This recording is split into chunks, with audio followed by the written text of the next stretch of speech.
সেখানে আওয়ামী এবং 14 দলের বহুগুলিতে মাওলানা মতিউর রহমান নিজামী মরহুম শহীদ, তিনি তখন বক্তব্য দিচ্ছিলেন, তখন বহু গুলি চালানো হচ্ছিল। সেখানে মোট 6 জন ভাই সহ 18 জনকে তারা হত্যা করে। সাথে সাথে গোটা দেশে জামায়াত ইসলামীর অফিস পুড়িয়ে দেওয়া হয়, গোটা দেশে গুরুত্বপূর্ণ স্থাপনাকে তারা আগুন লাগিয়ে দেয়। এই অন্যায় জুলুম দেশবাসী দেখেছে, তার ওই প্রতিবাদে আজকের এই সমাবেশ। এই সমাবেশ থেকে আজকে আমাদেরকে সিদ্ধান্ত নিতে হবে।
আসসালামু আলাইকুম ওয়া রাহমাতুল্লাহ।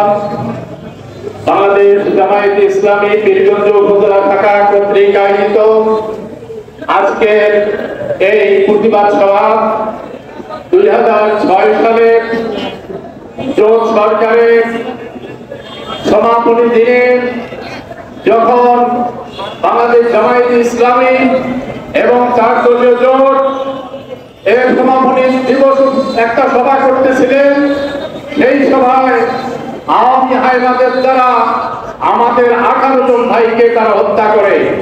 তার এই প্রতিবাদে সমাবেশে সম্মানিত সুধীজন, প্রশাসন, পার্শ্ববর্তী ব্যবসায়ী ভাইরা, মঞ্চ ভূমিষ্ঠ এই আজকের এই অনুষ্ঠানের প্রধান অতিথি বাংলাদেশ জামায়াত ইসলামী পীরগঞ্জ উপজেলা শাখা এমপি নমিনেশন প্রাপ্ত বাংলাদেশ জামায়াত ইসলামীর এমপি পদপ্রার্থী, পীরগঞ্জের মাটি ও মানুষের নেতা, আপনার আমার সবার প্রিয় ব্যক্তিত্ব, এই অনুষ্ঠানের প্রধান অতিথি আলহাজ মাওলানা নুরুল আমিন।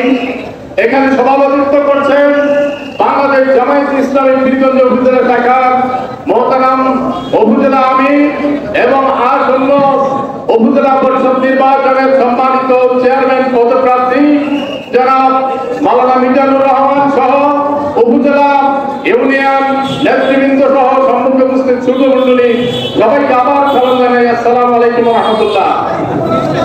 বিগত জোট সরকার যখন এই দেশটি পরিচালনা করে ওই 2006 সালের 27শে অক্টোবর সিদ্ধান্ত হলো যে 28শে অক্টোবর তারা কি করবেন, বিএনপি তাদের দলীয় কার্যালয়ের সামনে এবং জামায়াত ইসলামী বাইতুল মোকাররম উত্তর গেটে একটি সমাপনী সভা করবেন।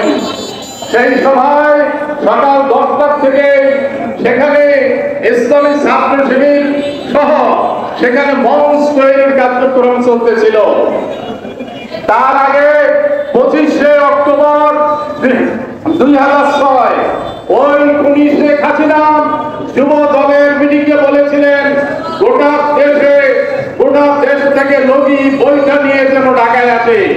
তার এই অংশ হিসাবে বাংলাদেশ জামায়াত ইসলামী যখন ওই সবার প্রস্তুতি নিচ্ছিলেন, তখন সকাল 10টায় যখন মঞ্চ তৈরির কাজ চলছিল, তখন ওই আওয়ামী হায়নারা লগি বইটা নিয়ে আমাদের ইসলামী ছাত্র শিবির এবং জামায়াত ইসলামের 12 জনকে তারা এই লগি বইটা দিয়ে হত্যা করে মৃত মানুষের উপরে তারা নৃত্য করেছে। বিশ্বের ইতিহাসে এত বড় হায়না, এত বড় গেছে। আজকে সেই খুনি হাসিনা কোথায়? দেশ ছেড়ে পালিয়ে গেছে। তোমার মুখ আমরা দেখতে চাই না, তোমার দাফন যেন সে দেশেই হয়।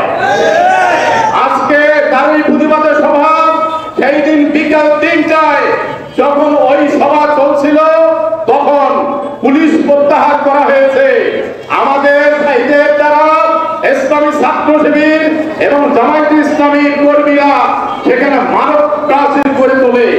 সেখানে আওয়ামী এবং 14 দলের বহু মহলগুলিতে মাওলানা মতিউর রহমান নিজামী মরহুম শহীদ, তিনি যখন বক্তব্য দিচ্ছিলেন তখন বহু গুলি চালানো হচ্ছিল।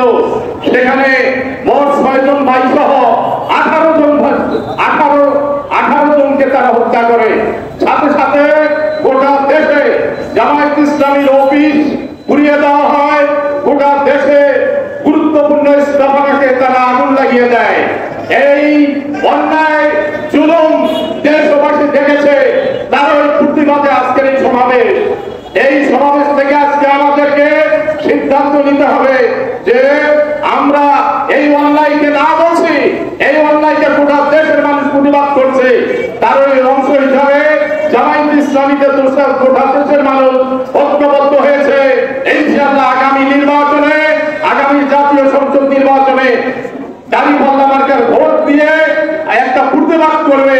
সেই প্রতিবাদে যাবতীয় অন্যায় ধুয়ে মুছে চলে গিয়ে একটি সুস্থ ইনসাফ ভিত্তিক একটি সমাজ কায়েম হবে। আল্লাহ সুবহানাহু ওয়া তাআলা এই আমাদের একটি সাম্য ভিত্তিক মানবিক রাষ্ট্র আমাদের সামনে কবুল করুন। এই দোয়া করেই সংক্ষিপ্ত কথা শেষ করছি। আসসালামু আলাইকুম ওয়া রাহমাতুল্লাহ।